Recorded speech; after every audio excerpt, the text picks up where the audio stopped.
ពេលខ្លះបងប្អូនប្រហែលជាធ្លាប់មានអារម្មណ៍ថាហត់លំបាកហើយពេលខ្លះក៏ធ្លាប់គិតថាចង់បោះបង់ចោលប៉ុន្តែសំដៅសួរថាតើយើងអាចបោះបង់វាបានទេมันអាចទេបើសិនបើយើងបោះបង់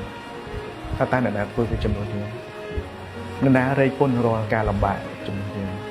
ពឹងលើពុកម្ដាយរបស់យើងពួកគាត់កាន់តែចាស់គ្រួសារក៏មិនទាន់មានចំហររឹងមាំបងប្អូនក៏មិនទាន់រៀនចប់កូននៅតូចនៅឡើយកលែងមើលមកខ្លួនឯង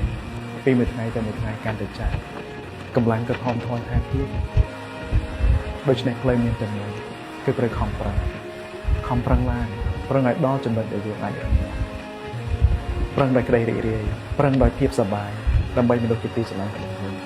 នេះហើយគឺជាជីវិត